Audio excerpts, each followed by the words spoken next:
प्रधानमंत्री मोदी का ये जो मिशन 2024 है उसमें दक्षिण एक महत्वपूर्ण किला है जिसे जीतने की कोशिश प्रधानमंत्री मोदी की अगुवाई में बीजेपी कर रही है। प्रधानमंत्री मोदी दक्षिण भारत के 2 दिनों के दौरे पर हैं और इस दौरान तमिलनाडु, लक्षद्वीप और केरल को विकास की सौगात देंगे प्रधानमंत्री मोदी। और प्रधानमंत्री मोदी के मिशन साउथ के तहत आज जब प्रधानमंत्री मोदी तमिलनाडु में पहुंचे, तिरुचिरापल्ली में पहुंचे, तो वहां करीब 19,850 करोड़ रुपए से अधिक की विकास परियोजनाओं की आधारशिला उन्होंने रखी।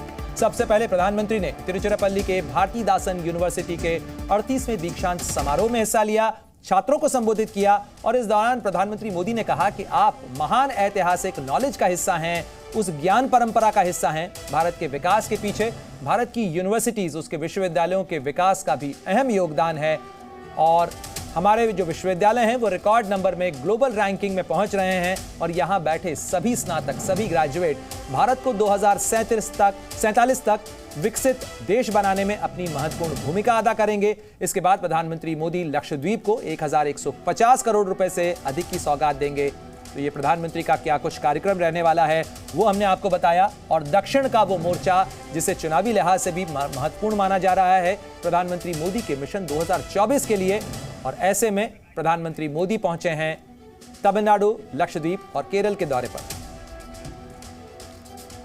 और सीधे रुख करते हैं, मेरे सहयोगी ब्रह्म प्रकाश लगातार अपडेट दे रहे हैं हमें। ब्रह्म प्रकाश, अगर बात की जाए प्रधानमंत्री मोदी के दक्षिण दौरे की, चुनावी लिहाज से भी बहुत महत्वपूर्ण होगा क्योंकि अगर बात की जाए तमिलनाडु और केरल की तो यहां करीब करीब 60 सीटें हैं जिनके ऊपर बीजेपी को जीत दर्ज करना या कहा जाए वहां खाता खोलना बाकी है। इस लिहाज से प्रधानमंत्री का फोकस होगा इस दौरे में।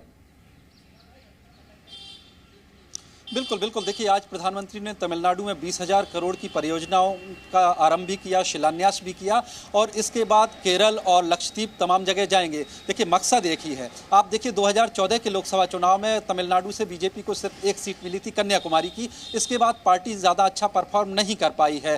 तमिलनाडु की बात कर लीजिए, आप तेलंगाना की बात कर लीजिए, केरल की बात कर लीजिए। हालांकि कर्नाटक में बीजेपी ने बेहतर प्रदर्शन किया था। 2019 के लोकसभा चुनाव में भी अच्छी खासी सीटें बीजेपी को मिली थी। तो अब पार्टी का टारगेट ये है कि कम से कम अगले लोकसभा चुनाव में, साल 2024 के लोकसभा चुनाव में जो केरल और तमिलनाडु में बीजेपी अच्छी सीटें जीतने में कामयाब रहे। यही वजह है कि प्रधानमंत्री का दक्षिण भारत का दौरा इसको लेकर खास माना जा रहा है। और प्रधानमंत्री ने आज जिस तरह से एयरपोर्ट का तिरुचिरापल्ली में उद्घाटन किया, उसमें देखिए आप कितनी भव्यता दिख रही है। 1500 करोड़ की लागत से एक भव्य एयरपोर्ट का उद्घाटन, इसके बाद 20,000 करोड़ की जो है योजनाओं का शिलान्यास और शुभारंभ। तो ये सारी चीज़ें कहीं ना कहीं बताती हैं कि बीजेपी को चूंकि साउथ में 2024 के लिहाज से टारगेट है कि कम से कम इस बार अच्छा परफॉर्म करें। आप 2019 के लोकसभा चुनाव को देखें तो पूर्वोत्तर और पूरे भारत में बीजेपी ने अच्छा प्रदर्शन किया था, सिर्फ साउथ के इन राज्यों को छोड़ के, तमिलनाडु और केरल को छोड़ के।